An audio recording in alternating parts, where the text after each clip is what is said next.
Olá pessoal, novamente aqui no Conecta Plástica, episódio do Conecta Plástica sendo realizado no Walls edição 2022. Hoje eu estou tendo mais uma vez a grata satisfação de estar cercado de gente especial, né? Amigos de longa data, né? Verdade. De época de residência, né, Rubio? Quase, Poxa. né? Quase, né? Eu sou mais velho que Lá você. vão alguns anos. É. E de uma pessoa especial para mim, para a Faga Medical, para os colegas que estão começando e aqueles que já têm bastante tempo na cirurgia plástica, que é a Patrícia Rezende. É uma profissional da área da fisioterapia. Vocês vão, quem não conhece, vai conhecer aqui um pouco. Mas é uma pessoa também muito interessante, porque ela consegue traduzir de maneira muito simples, muito fácil, as complexidades que não são vistas no pós-operatório, né, de pacientes. Então é muito bacana isso. O Rubens está em Ribeirão há quanto tempo? Bom, eu sou de Ribeirão, né? Então eu tô lá há um bom tempo, mas que eu tô atuando na plástica há 16 anos. O Rubens é um profissional que a gente conhece já há bastante tempo de congresso, né? Verdade. Ele já é um cliente Faga, né, de outros produtos e tal.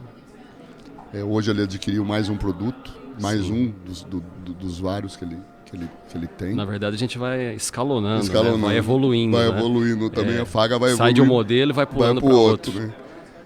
E a gente fica muito feliz em saber que essa fidelidade que tem a Faga Medical dos clientes, ela existe fruto daquilo que a gente tenta trazer para vocês, né? Que é também uma fidelidade, né? Nós tentamos ter a nossa identidade ligada ao cirurgião plástico, cirurgiões plásticos como você, que tem uma capacidade acima da média, né? Que vai ali no consultório, na clínica, trabalha ali no seu silêncio, não faz muito barulho, né? Mas é um cara que tem, se vocês não sabem, é um dos caras que mais opera no interior de São Paulo. Então a gente fica muito feliz de ter você aqui, de ter você como cliente, de saber que você é um amigo da Faga Medical. Opa, eu fico muito honrado. Nós compartilhamos das mesmas ideias, né? De ideais de família, dos mesmos ideais de cidadania, de pátria, né? Sim. A gente gosta às vezes das mesmas coisas, né? Gosta de fazer um barulhinho, né? Verdade. E é muito bom ter você aqui. E eu queria iniciar fazendo uma pergunta para você que eu tenho feito a todos os colegas que estão participando do nosso podcast. O que mudou na tua vida no pós-pandemia? E como é que você abordou essa mudança? Ou seja, nós sabemos que antes, para a gente trocar ideias, a gente precisava estar num evento, num congresso. Uhum. Os congressos não presenciais quase não existiam. E, de repente, fomos proibidos de fazer isso, né, por uma situação de pandemia. E isso ficou perdurando aí por 2 anos. E, se depender da vontade de alguns, mais alguns anos, né? Sim. O que você sentiu de mudança no pós-pandemia que impulsionou ainda mais a sua carreira, o seu dia a dia? Eu gostei muito da pergunta. Tem muita coisa para falar. Ô Bashir, você sabe que eu tive a grata sorte de, um pouco antes do lockdown, fazer o curso do Ventura. Então eu fui a segunda turma do Body Sculpting, e isso foi no começo de 2020 e logo veio o lockdown. E eu tava com aquela loucura para pôr na prática as técnicas que a gente aprendeu, porque foi uma coisa assim muito revolucionária, que mudou muito a minha cabeça, não só na parte técnica, mas de como abordar o paciente, como captar outros pacientes que antes não faziam parte do nosso universo. E aí veio o lockdown, a gente tomamos um banho de água fria. Só que ao mesmo tempo que veio o lockdown, que represou toda essa vontade que a gente tinha de oferecer essas novas técnicas, de oferecer outros tipos de tratamento e oferecer até um padrão diferente de cirurgia para o nosso cliente, apareceram as videoconferências, né, as aulas online, e aí as mídias sociais, elas ganharam uma força muito grande. E aí, como o negócio foi escalonando de uma maneira assim exponencial, as conexões entre nós cirurgiões, entre nós e vocês que desenvolvem produtos, ela entrelaçou ainda mais esse relacionamento. E aí a gente começou a aprender muito mais coisas numa velocidade muito maior. Então, por exemplo, dúvidas que nossos colegas cirurgiões tínhamos em relação ao pós-operatório, por exemplo. Como que você faz? Eu faço desse jeito, eu faço desse jeito. Olha, eu tenho uma casuística enorme, então acho que esse caminho não dá certo. Aquelas pessoas que estavam na sombra apareceram. Apareceram. Né? Então, a gente não ficou só à mercê, não à mercê no lado negativo, mas a gente não ficou só preso ao trabalho científico e ao congresso. A gente ouviu a opinião de todo mundo. Então isso foi muito produtivo, muito rico. E assim, as minhas condutas, 80% mudaram. E quando eu mudei, assim, eu alavanquei muito os meus resultados.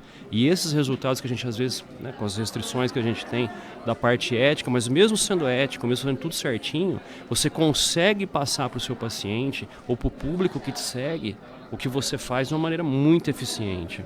Então, assim, logo que a gente voltou a operar, que foi mais ou menos uns 5, 6 meses depois, não está dando conta, porque a procura das pessoas com novas tecnologias, com novas técnicas, está muito grande.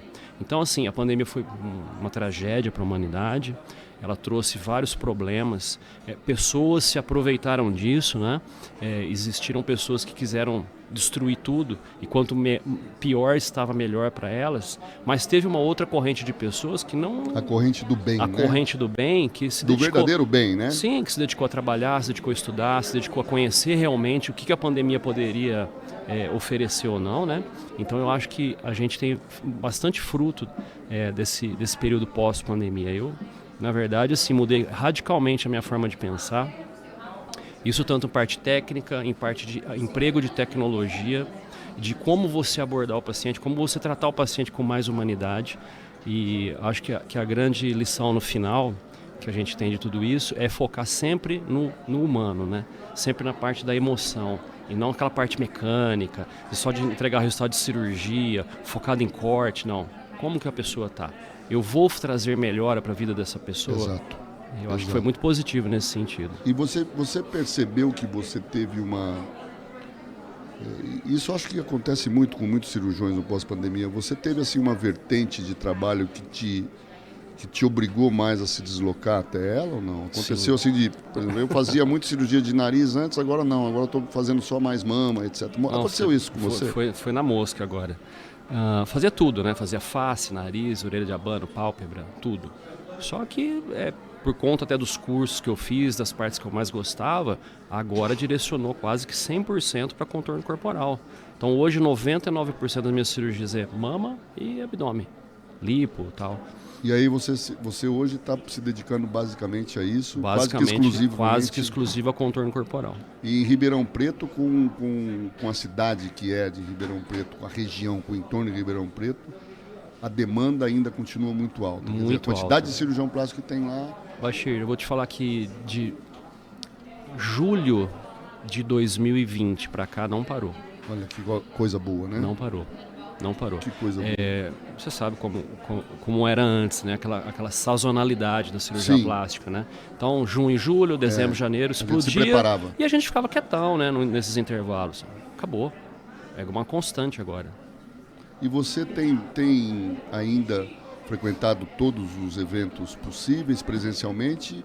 Ou você tem se dedicado também a receber informações à distância? O que mudou? Bashir, eu estou estudando agora mais do que eu estudava na residência. Olha aí, que loucura.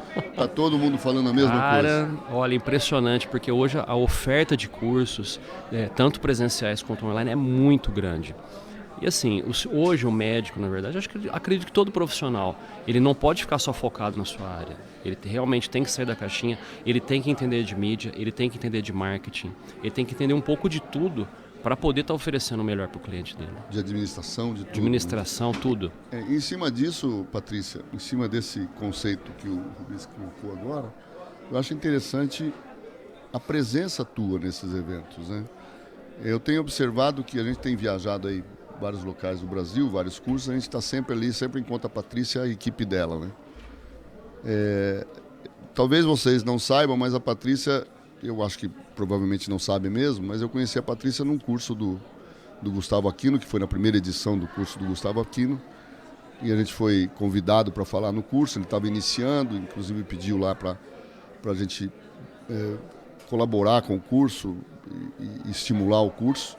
Nós fomos até lá, até Belo Horizonte, Fizemos lá uma aula, etc. E estava lá uma série de profissionais que eu não conhecia, na verdade, né? E tinha lá uma palestra sobre fisioterapia. Tinha 2 fisioterapeutas falando. Uma a Patrícia, a outra a Monique, né? Que trabalha com o Gustavo Aquino. Eu assisti a palestra da Monique, assim, já fiquei meio frustrado, imaginando assim, nossa, coitada da minha fisioterapeuta, não sabe nada da judiação, né? Porque fazia drenagem forçando, etc. Eu falei, bom, vamos ver essa Patrícia aí, o que ela vai falar. Sentei ali, sem muito... Porque nós somos cirurgiões. Cirurgião geralmente é um bicho meio maluco, né? Sim. Ele é bisturi, cortar, cauterizar e suturar, né? Aí a Patrícia começou a falar, eu falei, Jesus amado, eu não sei nada mesmo. Porque os conceitos que ela traz de pós-operatório, de intraoperatório, o tipo de trabalho que ela faz, o tipo de abordagem que ela dá para o pós-operatório é uma coisa muito revolucionária, é muito bacana isso. E aí agora você tem um curso seu, você está ensinando outros profissionais.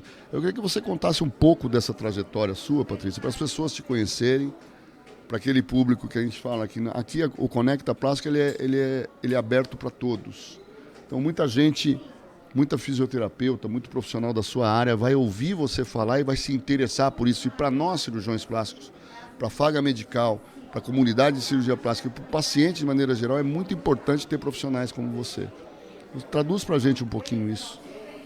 Primeiro, não tem como mensurar a minha alegria por estar aqui hoje, ter conhecido você.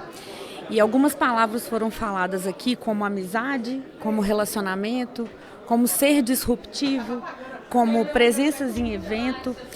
E foi isso que aconteceu. A gente sempre estudou muito, né? Eu venho de 22 anos estudando a cirurgia plástica, mas a gente estudava para a gente se comunicava entre a gente. E foi quando eu resolvi peitar isso. Eu falei, enquanto nós estivermos falando entre a gente, nada vai acontecer. Porque é muito claro para mim que nós somos prestadores de serviço de vocês. Eu não opero, eu não costuro, eu não dou remédio para ninguém. O mínimo que eu tenho que fazer é, a partir desse trabalho magnífico que vocês fazem, é assumir um compromisso de reabilitar esse paciente. Isso, há 22 anos atrás, já fazia sentido para mim. Só que quando eu falava isso, naquele mercado, inserido por massagistas e tudo, era quase que uma coisa de louco, né? Abri um consultório, não tinha volume, precisava trabalhar em 1000 lugares para poder manter o meu consultório, mas sempre acreditei nisso, porque eu sempre fui aluna pé de página. Foram 6 especializações e, assim, estudar é meu hobby. E então eu tinha certeza que isso ia mudar um dia. E para mim, começou a mudar quando a gente começou a conversar com vocês. E só por conta de amizade, por conta de relacionamento e por conta de uma ousadia, talvez, da minha parte, de dar as caras. Foi muito mal recebida no início, mas fisioterapeuta não ensina nada para médico. Escutei muitas coisas nesse sentido. E, na verdade, não é isso. Na verdade, você opera e tenha segurança que aquele tecido vai ser reabilitado. E, em momento algum, a massagem ajuda a gente nisso, né? Hoje, inclusive, a gente já fala de tratar um paciente sem nenhuma sessão de drenagem linfática, né? E aí é que a gente consegue os melhores resultados, né? O princípio da reabilitação envolve uma série de coisas. E o que eu fui buscar na cirurgia plástica foi um leque de formações que vai desde a vascular, né? Você sabe da minha preocupação com relação ao retalho, à microcirculação, né? O intraoperatório. Só fazer um parênteses, a Patrícia tem um trabalho muito bacana sobre isso, inclusive ela tem um produto ela vem desenvolvendo um produto sobre a neovascularização e sobre as complicações e a implicação dos descolamentos excessivos ou de falta de irrigação nesses retalhos muito comuns da cirurgia plástica, né?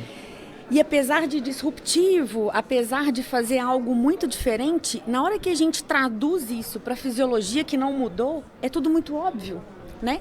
Então, a primeira coisa é a gente conversar sobre microcirculação também, na mesma intensidade, na mesma preocupação que vocês. Depois disso, a gente falar em diagnóstico. Mas drenagem é bom? Cinesioterapia é bom? Depende. A gente precisa primeiro falar em diagnóstico. O sucesso de tudo não é apertar o parafuso, é saber qual parafuso apertar, não é? Não tem até uma história assim? E a minha preocupação com o diagnóstico era assim, foi sempre muito importante. Então, assim, eu vou fazer isso. Eu tenho um paciente com 24 horas numa situação clínica, com 48 outra, com 10 dias outra, com 20 outra. Então, os procedimentos eles vão mudando. Então, trazer isso na leitura da fisiologia, da anatomia cirúrgica, da técnica cirúrgica, eu acho que foi impressionante e conversar com vocês sobre isso, no intuito de, confia em mim, porque quando a gente fala, às vezes a gente até fala demais, às vezes a gente até tem excesso de cuidado para falar, mas é mais para estabelecer essa relação de confiança. Olha, isso que você preocupa, fica tranquilo, que também é a minha preocupação, mas eu tenho outra história, né? A filosofia da reabilitação para poder levar esse paciente ao melhor resultado que você fez, porque aquela foto do bloco cirúrgico, ela precisa se manter.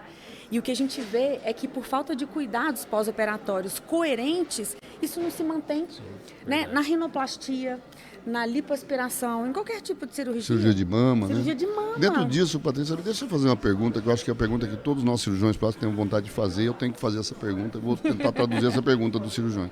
Qual é o cenário ideal que você vê de prescrição pré-operatória, intraoperatória e pós-operatória que alguém na sua posição poderia passar para nós como ensinamento e talvez aí o nosso colega que esteja vendo esse podcast, ele possa entender exatamente se ele está no caminho certo ou se ele está fora, porque aqui é a mega especialista. Então dá para nós a prescrição aí, faz mais ou menos aí o que tem que ser feito antes, durante e depois.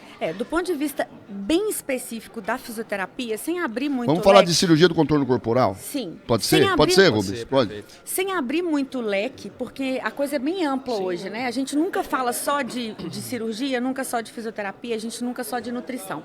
Mas sendo bem objetivo com relação à fisioterapia, a parte postural é extremamente importante. Não que a gente vá fazer algo, mas ela impacta nessa cirurgia de alta definição. Porque aí depois toda a estrutura fica muito mais assimétrica e o paciente começa a se aborrecer. Então, acho que o médico hoje já tem se atinado para isso, mas é muito rico, uma avaliação criteriosa. E uma outra coisa que é uma outra linha de estudo meu pré-operatório, que é a avaliação de pedículos e perfurantes. Então, a gente faz um mapeamento. Eu acho isso muito, mas muito rico. Principalmente para cirurgia secundária, onde a gente consegue ver, né? Você fez uma lapa ou uma mama secundária, ou qualquer coisa que vai envolver descolamento, ou até próprio uma lipoaspiração, onde vai envolver muitas tecnologias, saber a qualidade da nutrição daquele tecido é muito legal. Previamente. Exato. E o feedback que eu tenho dos colegas é muito rico. Eu cheguei a oferecer para muitos, deixa eu fazer para você, para ver se faz sentido. Então, hoje eu tenho cirurgiões que já habituaram a usar essa ferramenta e não conseguem. Então, assim, Patrícia, você não me mandou... você não me mandou a avaliação da mama ou do abdômen, eu vou entrar com a paciente no bloco daqui 2 horas, porque você já treina o olhar. Você veio para cá usando um GPS. Você vem sem? Claro que vem. Né? Muitas vezes você erra o caminho, muitas vezes você perde tempo com algumas coisas que não precisava.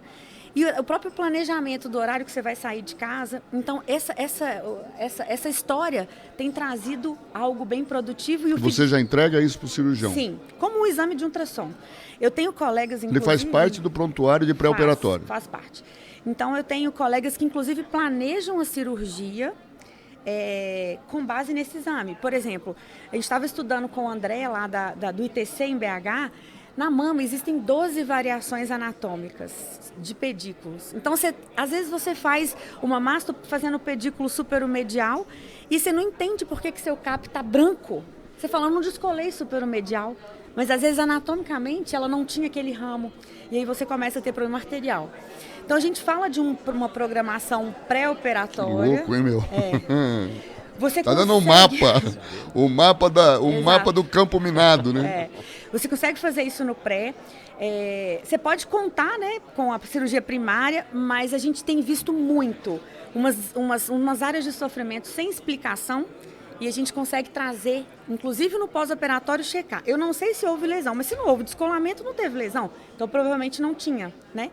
Então, no pré, É possível checar isso durante a cirurgia. Então, você está lá montando uma mama. Antes de você suturar, é possível você ver se o CAP está nutrido. É possível você ver tudo.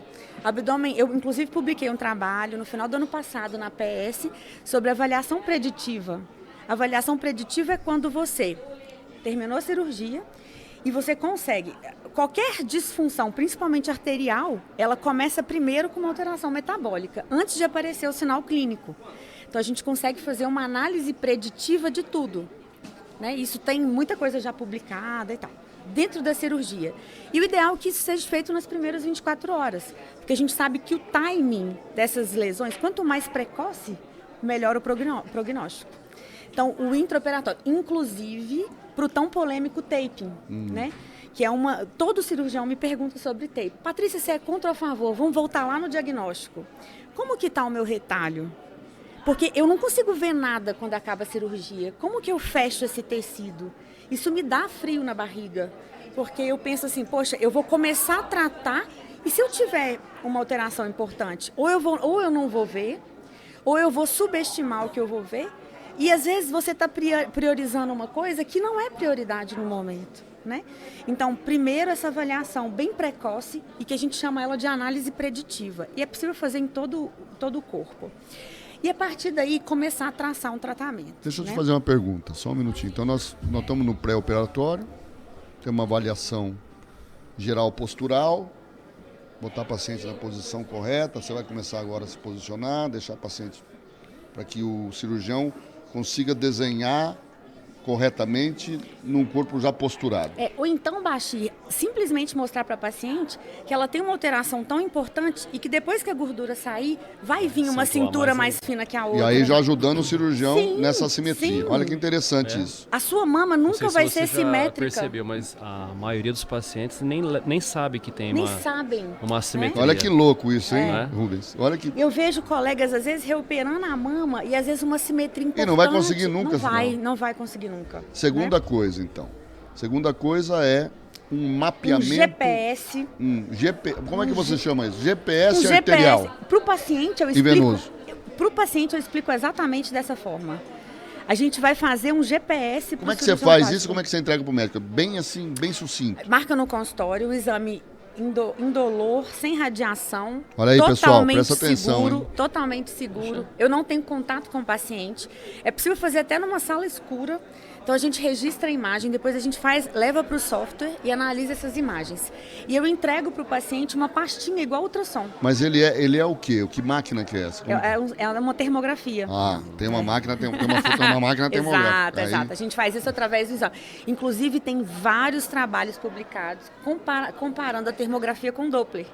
E exato. Então aí a gente vai para o intraoperatório. Aí no intraoperatório, ainda assim, você usa a máquina de termografia e você já determina. Vamos lá, o cara está fazendo uma cirurgia de mama, aí, vamos lá, vamos maturar a areola agora. Está tudo certinho, vou trazer a areola para fora, posicionar. Ih, tá branca. E aí entra a máquina. Bom, entra a máquina. Não deu tempo de fazer Ou tá com uma estase venosa ali, ó. Sim. Tá pior ainda. Bom, eu ia terminar concluindo isso, que eu acho que é lindo. É você fazer nessa análise preditiva uma diferença entre lesão arterial e venosa. Né? Por quê? Porque o arterial você vê. Inclusive você vê o ramo, você vê o pedículo e a ligação dele com o retalho que você está querendo. Outra coisa que a gente avalia muito é o território. Porque a artéria ela tem um angiosoma, ela tem um território que ela irriga, você investiga o território. Se tudo isso está funcionando e mesmo assim você tem um CAP com a temperatura lá embaixo, aí você vai para a congestão. Então você não vai colocar vasodilatador, você não vai fazer nada, você precisa tratar a congestão. São tratamentos quase que opostos, mas você direciona o tratamento. Sim. Não só no intra, como nas primeiras 24 horas. O diagnóstico mais correto, né? Exato. Para dar o tratamento adequado, né? Isso. O que eu vejo, Bachir, é a pessoa, por exemplo, duas situações que eu vejo muito. Eu usei tecnologia na cirurgia e com receio de evoluir para uma lesão, eu mando todo mundo para hiperbárica. Isso está virando uma moda. Não está virando uma moda. Não sou contra, pelo contrário, acho sensacional. Possivelmente eu quero ter uma hiperbárica, já estou trabalhando nisso, venho conversando muito com vários centros de hiperbárica, justamente com esse questionamento. Olha, você mandar todo mundo... É possível, hoje, numericamente, a gente fazer uma indicação mais precisa, né? E aí você vai definir, não vou fazer, eu tenho uma congestão. Então como é que eu vou tratar a congestão? Tem que ser, muitas vezes, compressão, que é o medo de todo cirurgião, né? E aí ele pega uma cirurgia com tecnologia, faz um Argo. Não, mas o Argo aquece, eu vou mandar para hiperbárica para não ter. Ou então vou deixar de fazer um mundo de coisas e iniciar o tratamento com esse receio. Mas a gente consegue dar essa clareza. Porque uma queimadura ocasionada dentro da cirurgia, ela começa com uma disfunção imediatamente depois.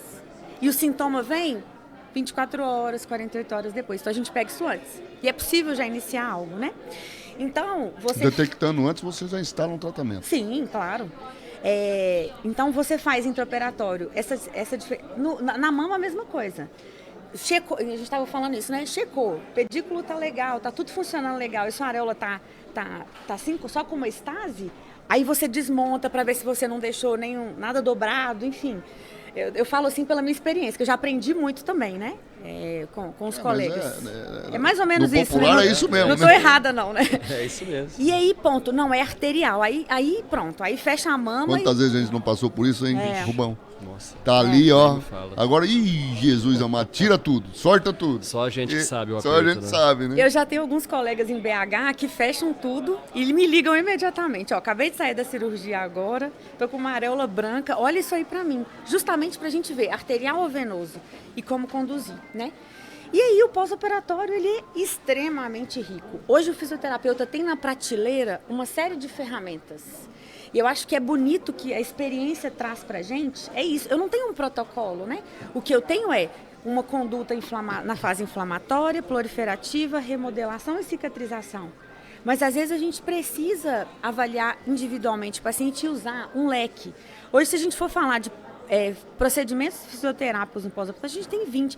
Aí tem médico que fala ultrassom, mas o que tem para fazer ultrassom, né? Ultrassom, inclusive, a gente nem está usando mais, né? Não se usa mais ultrassom, não se faz mais uma série de coisas. Então, eu acho que para um cirurgião ter uma fisioterapeuta... Já no pós-operatório, se eu estou entendendo bem, o arsenal muito grande. Muda muito. Muito grande. Muda muito dependendo de como evoluiu o intraoperatório, de como está a situação do paciente, do tipo de cirurgia, do tipo de procedimento realizado, quantidade de tecnologia. Então, aí tem uma gama de ações. Sim. E uma coisa que eu gosto muito de falar. Socialmente, a gente não faz nada sozinho. É muito comum aparecer no meu consultório, Bachir, o óbvio. Uma situação que, para mim, não tinha...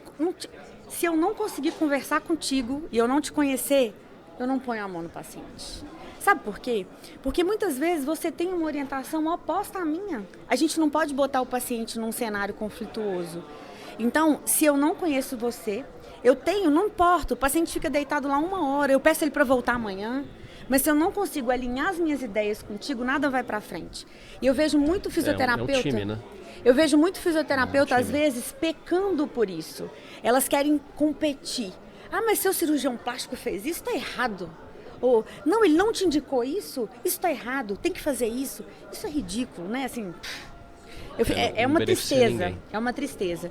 Mas eu acho que hoje... Como é que você tá mudando a cabeça, primeiro, do cirurgião plástico, e, segundo, dos especialistas da tua área também? Como é que você está abordando isso? É muito difícil os especialistas da minha área. Acho que a gente está vivendo um cenário assim, de transição. Sim.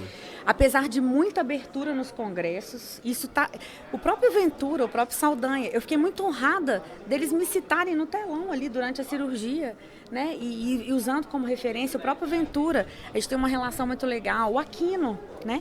Então, isso para mim é muito importante para que a gente consiga todos os dias alimentar isso. É fundamental a gente conversar a nível de congresso.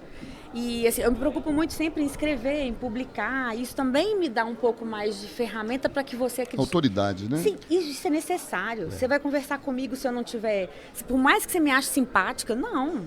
O que você precisa de mim é o meu conhecimento, né? Com certeza. E para isso tem que estar registrado. Essa noção de time, de equipe. Eu gosto muito de falar que no hospital médico sozinho não faz nada. Absolutamente nada. E você tem lá na sua clínica uma equipe totalmente preparada para... Eu gosto muito da frase que é a seguinte, que nenhuma corrente é mais forte que o seu elo mais fraco. Exato. Então, assim, não adianta o cirurgião operar maravilhosamente bem, está em todos os cursos, congressos, e o restante da equipe parado há 10 anos atrás. Não tem jeito. Então, à medida que o cirurgião ele vai se especializando, à medida que os cursos e tudo mais vai dando ferramentas novas para ele, todos da equipe têm que estar no mesmo nível. Então, por exemplo, eu identifiquei alguns pontos fracos que eu tinha como médico. Então, por exemplo, curativo, eu não faço bem. Então, treinei uma pessoa e ela se dedica a estudar curativo, técnica, de como tratar o paciente, facilidades. Curativo, olha, você vê a preocupação que você tem. Curativo parece uma coisa tão simples, né? Não é porque muitas vezes você dá alta para o paciente, para nós é o dia a dia, para o paciente é um terror. Você vai mudar a rotina dele de perna para o ar. Então eu percebi que era uma dor que o paciente tinha.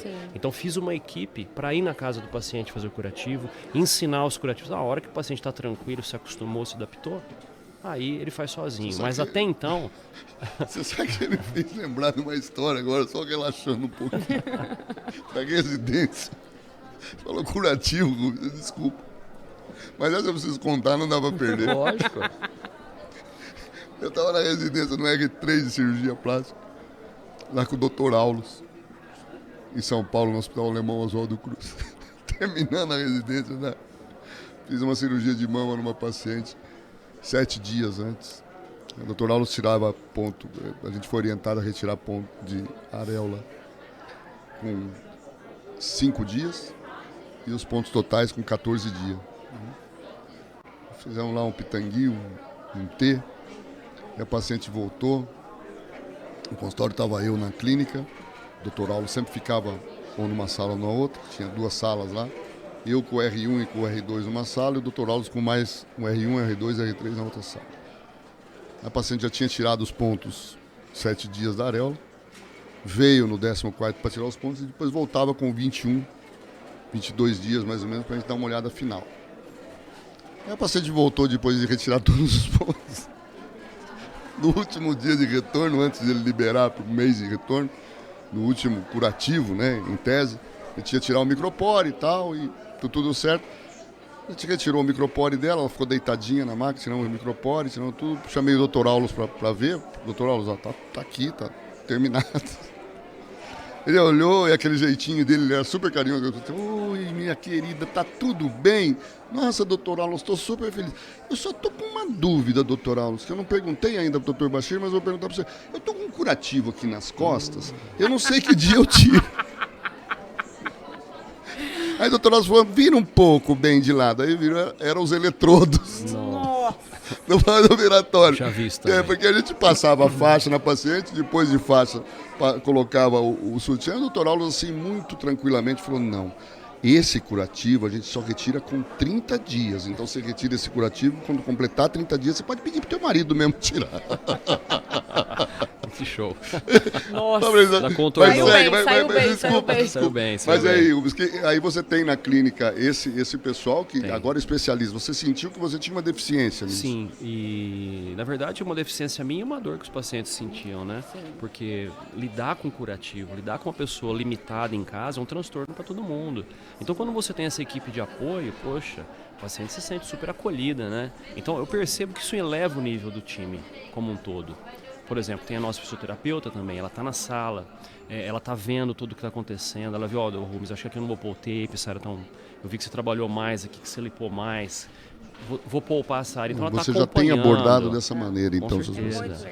Isso você, tudo. Porque antes de você participar de todos esses eventos e toda desse mundo conectado aí, você não tinha isso, ou tinha já? Não, né? Não. Você não via a importância. importância. A gente seguiu muito tempo, o que a gente aprende lá na residência, né? Que é produção em massa. Quanto mais operar, melhor. Cirurgião bom é aquele que opera todo dia, tem agenda cheia, não tem tempo para nada. E depois a gente vai mudando o nosso paradigma, né? Hoje em dia, eu não quero quantidade, eu quero qualidade. Sim. Então, eu prefiro operar bem menos, mas oferecer o máximo que eu tenho, o máximo que eu conheço e o máximo que a minha equipe pode oferecer para o paciente. É muito melhor isso. Você tem saldos de resultado e satisfação, assim, que não tem comparação com o que a gente fazia antigamente. Rubens, e como é que trata um cirurgião que ainda é relativamente jovem como você, né? Obrigado. A gente tem uma diferença de cerca de 10 anos de formação, mas a gente já se conhece há muito tempo, então eu vejo que você está sempre jovial, está sempre Ali não perdeu nem ganhou nenhum quilo nos últimos 15 anos aí que eu te conheço. Como é que você trata a tua vida profissional? Passa aqui para os colegas uma experiência de... Como você é um cara muito família, né? Você parece ser um cara tradicionalistão como eu, assim. Somos. Então, como é que você leva a tua vida unindo essa necessidade de aprendizado, de melhoria contínua que você teve? Isso te obriga a se deslocar algumas vezes com a tua família, com o dia a dia? Bashir, eu falo isso em casa, falo isso para meus filhos, né? Eu falo assim, olha, você ser uma pessoa muito inteligente no mundo de hoje não é um predicado muito certo que você vai ser uma pessoa de sucesso. Eu acho que você tem que ter disciplina. Eu acho que até pessoas limitadas, assim, sem senso de valor de ninguém, mas até pessoas mais limitadas, como eu acho que eu sou uma pessoa limitada em certos momentos, mas quando você põe a disciplina na sua vida, a coisa vai para frente. Então, assim, eu tenho a minha rotina de trabalho, me dedico muito a isso, me dedico muito a estar estudando. Acho que é um compromisso que a gente tem com o nosso cliente de oferecer sempre o melhor, tá? Então, você tem que ser incansável, mas você tem que cuidar da sua família e você tem que cuidar de você. Porque se você não cuidar de você, você não faz mais nada. Então, por exemplo, eu tenho a minha rotina de exercício que é sagrada.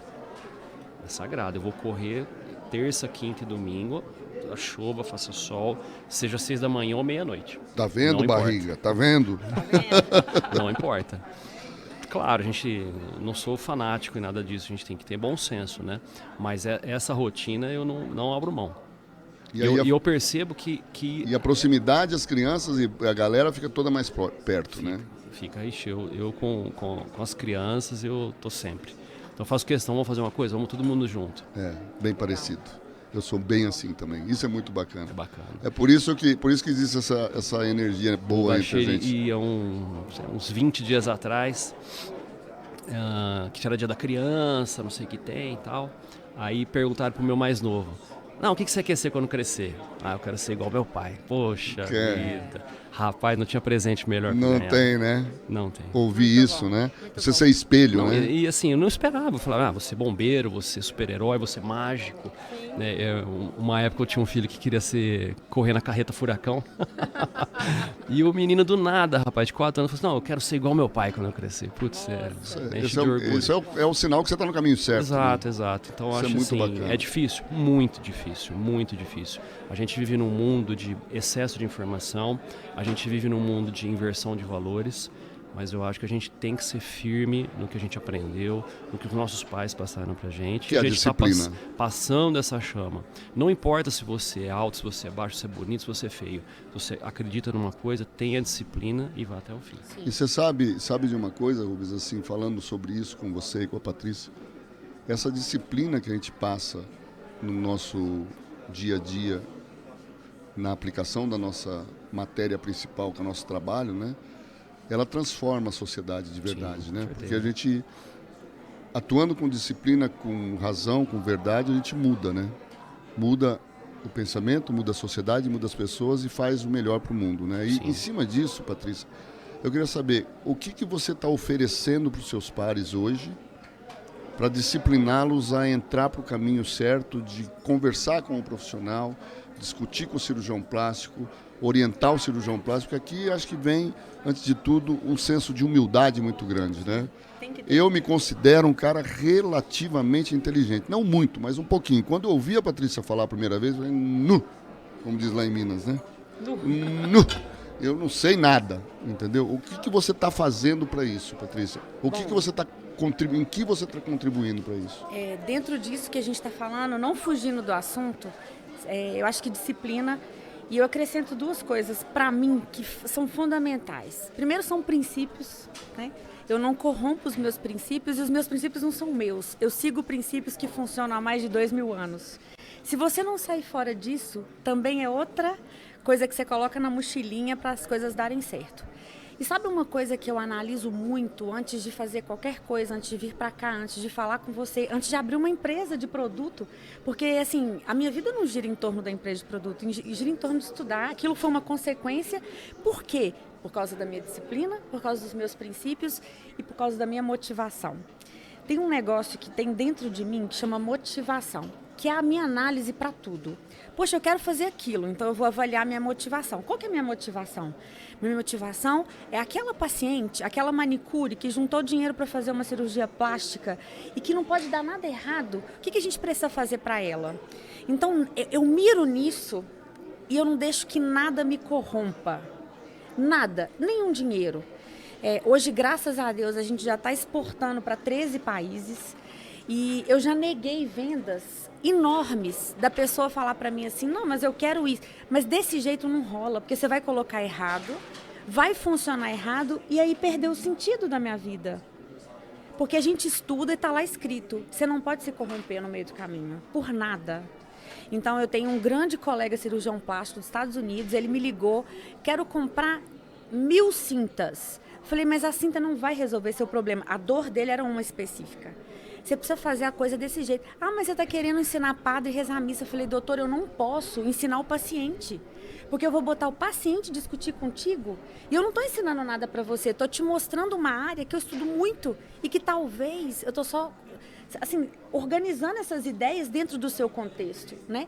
Então, disciplina, princípio e muita motivação certa. Porque quando escorrega a motivação, eu quero fazer aquilo porque eu estou com raiva de fulano. Não dá certo, não. Ou porque eu quero aparecer. Não existe isso, né? Então, a motivação tem que ser genuína, né? A motivação, ela precisa ser genuína.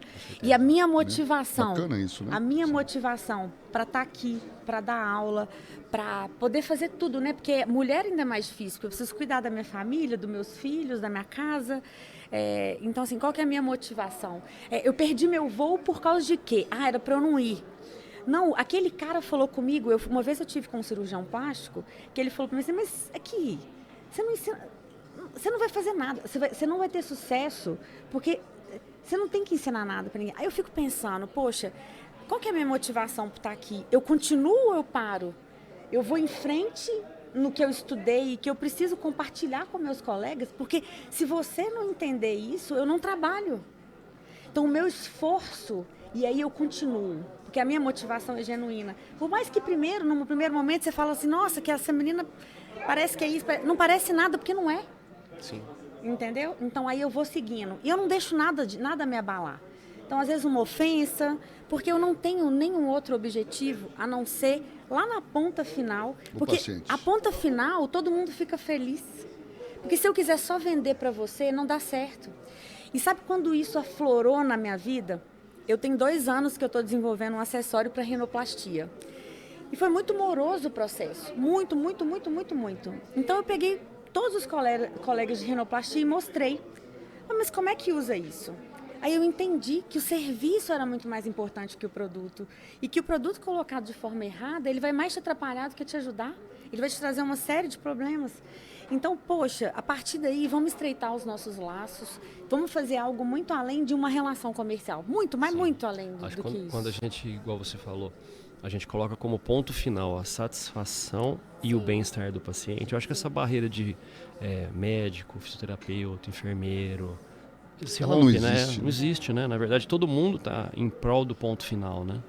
Não existe e ela não deveria existir, né? Não, essa certeza, é a realidade, com certeza. né? Não, eu fico muito feliz, assim. Eu lembro que quando eu entrei para a plástica, Bachir, eu quis ir num evento da sociedade, que eu tinha ganhado um emprego, né, tinha sido chamada para trabalhar numa clínica e eu queria me envolver. Porque eu sempre a parte acadêmica eu gostei muito. E eles não deixaram eu entrar no salão de exposição. Porque eu era mal vestida, eu nunca fui uma pessoa assim, né, de nossa, vou me fazer parecer. Eu sempre fui o que eu era. Então, de tênis, de calça jeans, de camiseta, eu já estudava, já trabalhava, e fui barrada. Não, você não pode entrar aqui. E nesses 2 últimos anos, eu recebi convites para dar aula. Talvez tenha sido essa a sua motivação, né? Bachir. Quando, né, não precisa citar nome, mas quando um colega da sociedade me liga e fala, olha, você pode dar uma aula para os cirurgiões plásticos sobre esse assunto? Só eu sei, assim, o que estava dentro disso. E que foi essa jornada, né? Não fugir do princípio, ter muita disciplina, e análise da motivação. Cada um tem a sua jornada individual, né? É um negócio bacana. Mas você não falou como é que faz para o pessoal ir atrás de você. Você tem que falar que os profissionais vão te ver, o cirurgião plástico vai te ver, a fisioterapeuta vai te ver, a dona de casa vai te ver. Fala aí, como é que é o nome da tua empresa, qual é a cinta que você produz e vende e como é que faz para fazer o seu curso. Tem que falar isso. Só uma coisa importante. É muito rico para mim discutir. Que congresso, doutor, você já foi que discutiu o assunto compressão, cinta, em cenário científico? Não tem, né? Difícil. Não tem. Você vê nos cursos, né? Mas muitas vezes é o jeito que eu uso. Sim, o jeito que eu uso. E que deu certo. Ou às vezes não usa. Né? Exato. Hoje a gente tem dúvida. Tem gente que não usa. Sim. Por exemplo, tem pessoal da Argentina, não está usando mais cinta. Não usa mais sutiã de compressão. Então, realmente a gente precisa ter algumas pessoas que se dedicam a estudar de uma maneira científica. E provam que aquilo é importante. Eu estudei e é isso aqui, porque até você sabe muito bem que na nossa área, 80% da produção científica é como eu faço. É opinião pessoal. Minha experiência, Então, assim, se é um cirurgião de sucesso, se é um cara que está em evidência na sociedade, você acredita. Só que você não sabe se aquilo tem um embasamento científico real.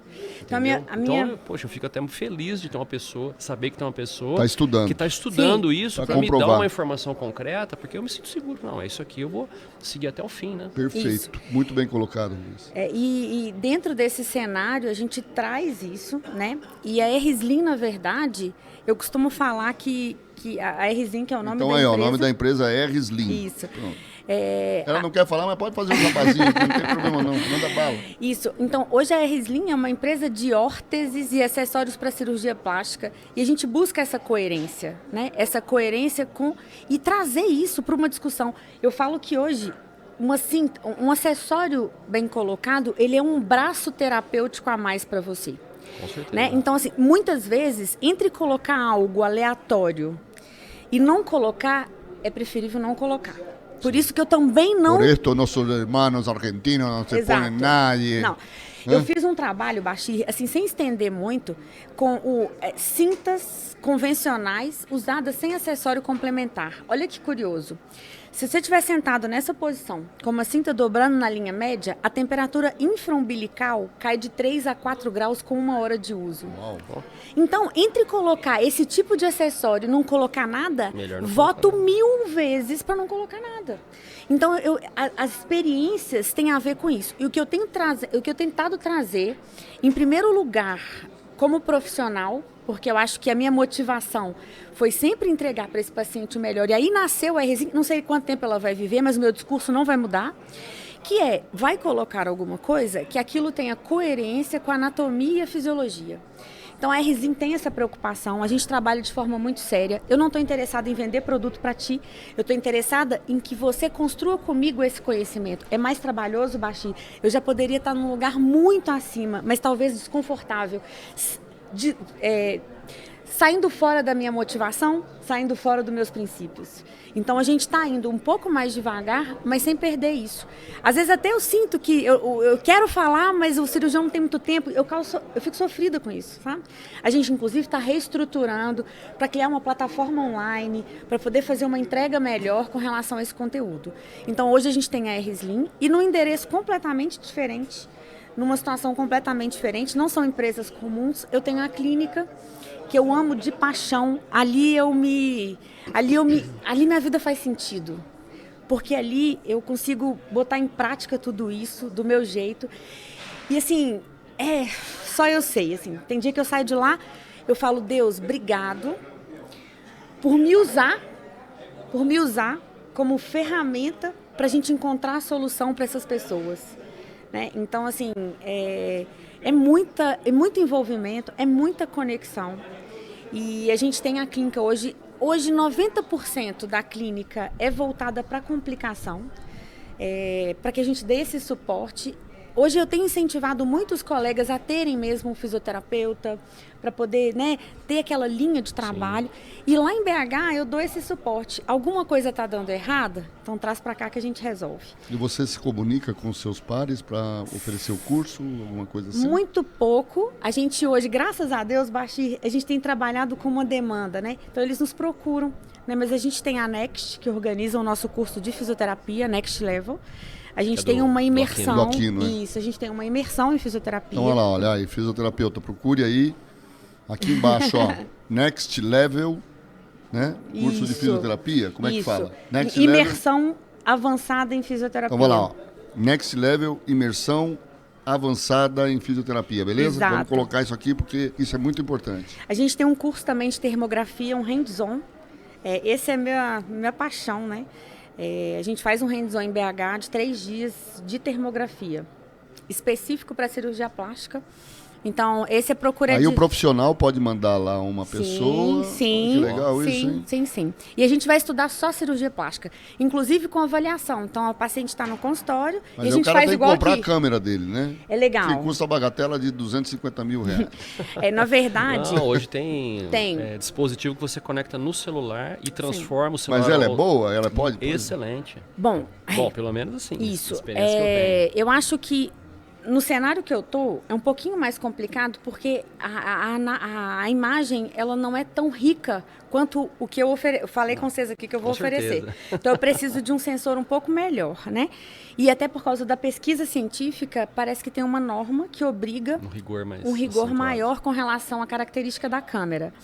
Existe sim uma linha de máquina, né? 5, 10, até 20 mil tem máquina boa, que você tem uma resolução muito melhor. Isso é um investimento legal para o cirurgião ter. Eu acho. Com certeza. Para pensar. O cara tem uma segurança quando ele está fazendo o retalho, Rubens.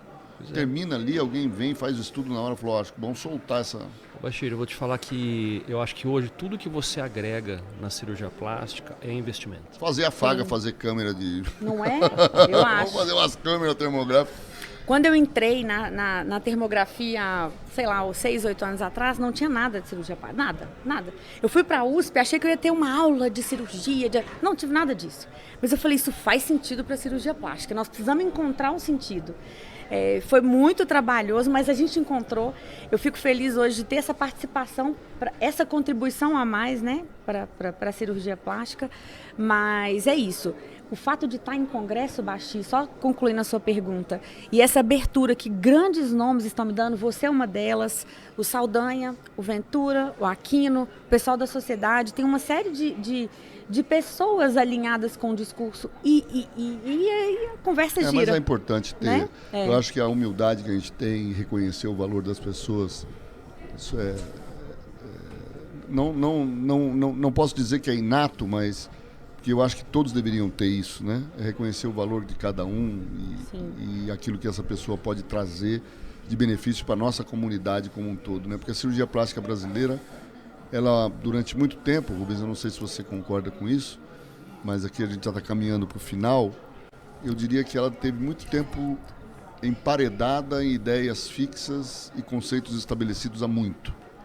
E ela tem aberto, né? Ela está, mas ela está quebrando isso, né? Até por uma questão temporal, né? Bachir, eu acho que a cirurgia plástica, ela nasceu para ser grandiosa. Então, a gente tem visto que ela está tentando ser represada por alguns setores aí, mais retrógrados, pessoas com ideias mais fechadas, pessoas que são negacionistas, né? Tá em moda essa palavra, né? Existe. Tem pessoas que são negacionistas em relação às novas tecnologias, novas técnicas, mas eu penso que é um bicho que está preso e está prestes a estourar a gaiola. Porque assim, eu vejo pelos cursos Saldanha, do Aquino, Next Level e vários outros que tem por aí. A BAPS, né, que agora é uma sociedade nova que surgiu, demonstra que isso não vai conseguir ser represado. Não estanca. Não vai conseguir estancar. Então, em breve, eu tenho certeza que a cirurgia plástica vai voltar a ser a referência mundial em cirurgia plástica. Não tenho dúvida nenhuma. Você sabe que eu fico feliz, Rubens, de conversar com você por um motivo especial. Ribeirão Preto é a minha segunda opção de vida. A minha primeira opção de vida foi Bauru, porque eu fui para lá sem saber o que ia acontecer. Fui em 97 para lá, né? Mas eu e a minha mulher, eu, a Fabiana, as crianças, a gente está sempre indo para Ribeirão Preto, porque meus filhos têm uma relação muito boa com o Ribeirão. Falam, pai, vamos pro shopping de Ribeirão? O Ribeirão tem cada baita, né? Uns 210 quilômetros, é pertinho. E Ribeirão Preto é uma cidade que a gente, quando entra, e Bauru, olha, vou te contar, eu sou bauruense, né? Porque, embora eu tenha nascido em Bernardino de Campos, que é uma cidade que fica a 140 quilômetros de Bauru, eu não conhecia Bauru, fui para Bauru em 97 para começar minha carreira e fiquei por lá. Então eu me considero bauruense, né? Eu gosto muito de Bauru, olha que Bauru é uma cidade maravilhosa. Verdade, eu conheço. Agora, muito bonito. Eu vou te contar, Ribeirão Preto, eu não posso falar aqui a frase toda, mas é demais. É a Califórnia brasileira, né? Maravilhosa. Então você vive no paraíso, né? E ter sucesso como você tem numa cidade como Ribeirão Preto, que tem a quantidade de cirurgião plástico altamente competente como tem, numa região altamente competitiva, porque não é só Ribeirão Preto, é toda a região, eu tenho que te parabenizar porque você é um cara e da cidade, porque geralmente a fruta que nasce naquele pé ali, ela geralmente é retirada e levada para outro lugar, dificilmente, né? O médico de Ribeirão fica em Ribeirão, e né? você é um cara de sucesso em Ribeirão, parabéns, porque Ribeirão é o sonho de consumo meu.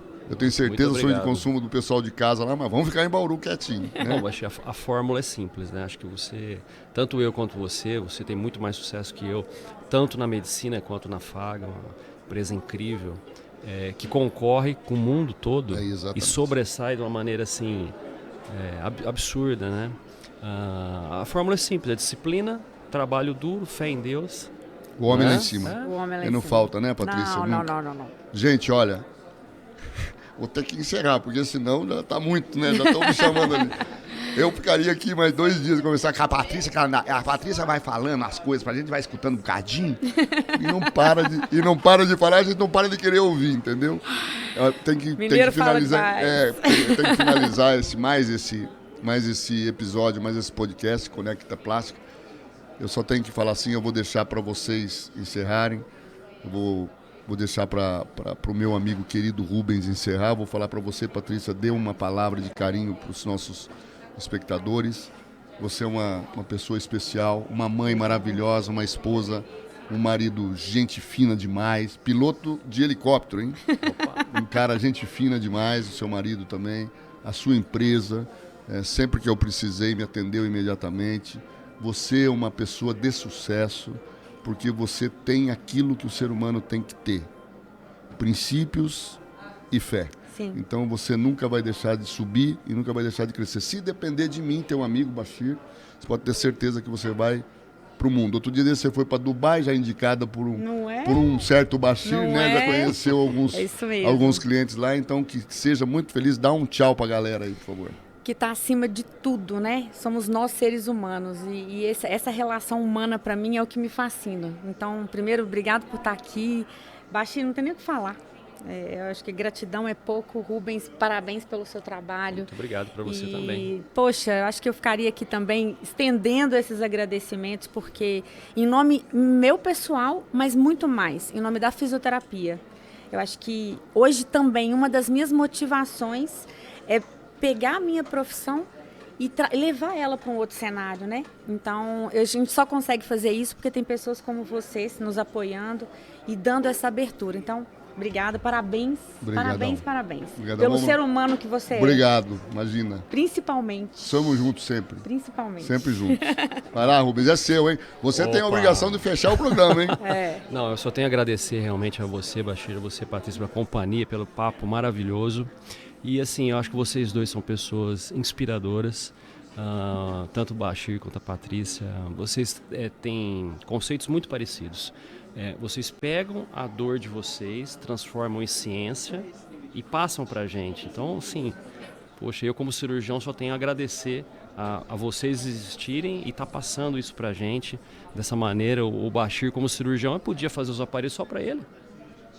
Né? Só para ele, eu vou ser o cara, eu vou ser o cirurgião, mas não, ele desenvolve o aparelho passa a dor que ele tem, fala, não, esse aparelho não pode ser assim. Esse aparelho tem que ser modificado, ele tem que ter uma outra ergonomia, porque o cirurgião precisa disso. Ó, o Rubens não consegue chegar aqui, então eu preciso fazer um aparelho que chegue. Então isso só tende a melhorar a minha prática médica, eu só tenho a agradecer ele. E a você a mesma coisa, você sente que a nossa paciente chega lá. Não adianta nada eu ter feito uma cirurgia maravilhosa se ela não tiver um pós-operatório bem feito. E aí você sentindo isso, fez o curso, fez a termografia, a parte das malhas, então, sim, eu me sinto muito bem acolhido por vocês. Uma orquestra, né, Baixinho? Graças a Deus. Exatamente. E quando o mundo é regido pela Orquestra do Bem, nossa, não é tem sinfonia que não seja tocada, né? Isso mesmo. É o ciclo virtuoso, né? Da vida. A coisa só vai ficando Sim, positiva. sim. Né? Gente, olha, muito obrigado, Rubens, muito obrigado. Patrícia, muito agradeço. obrigado. Obrigada, Que Deus querido. abençoe todos nós. Amém. Encerramos mais um Conecta Plástica. Um abraço, galera. Conte com a gente sempre. Faga Medical. Um beijo. Tchau. Beijo. Boa.